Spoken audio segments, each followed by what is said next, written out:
9 মাসের ব্যবধানে দুটি আইসিসি শিরোপা জয়। টি-20 বিশ্বকাপের পর চ্যাম্পিয়ন্স ট্রফিতেও অপরাজিত চ্যাম্পিয়ন রোহিত শর্মার দল। সবশেষ ওয়ানডে বিশ্বকাপের ফাইনালে না হারলে ট্রফি জয়ের হ্যাটট্রিক উদযাপন হতো ম্যান ইন ব্লুদের। সব মিলিয়ে রঙিন পোশাকে বিশেষ করে 50 ওভারের ক্রিকেটে একটু বেশি দাপুটে সময় পার করছে ভারত।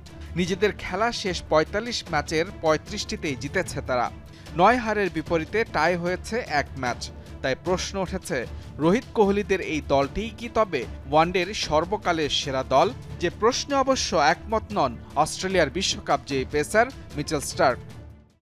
ভারত যে চ্যাম্পিয়ন হয়েছে তাতে আমি বিস্মিত নই। সত্যি বলতে আমি একটা বলও দেখিনি তারা সর্বকালের সেরা ওয়ানডে দল কিনা। ভারতের সমর্থকেরা সম্ভবত হ্যাঁ বলবে, আর অস্ট্রেলিয়ার সমর্থকেরা সম্ভবত না বলবে। আইপিএল ও শক্তিশালী ঘরোয়া ক্রিকেটের কারণে সমৃদ্ধ এক পাইপলাইন ভারতের। তাই তো বরুণ চক্রবর্তীকে জায়গা দিতে গিয়ে চ্যাম্পিয়ন্স ট্রফির দল থেকে বাদ পড়তে হয়েছে জয়সওয়ালের মতো ইনফর্ম ব্যাটারকে। কেএল রাহুলের কারণে জায়গা হারিয়েছেন ঋষভ পন্থ। ব্যাটিং ও বোলিং সব ইউনিটেই যেন তারকার ছড়াছড়ি।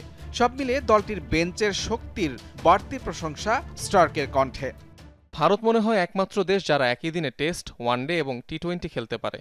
একই দিনে তারা অস্ট্রেলিয়ার বিপক্ষে টেস্ট, ইংল্যান্ডের বিপক্ষে ওয়ানডে এবং দক্ষিণ আফ্রিকার বিপক্ষে টি-20 খেলতে পারে।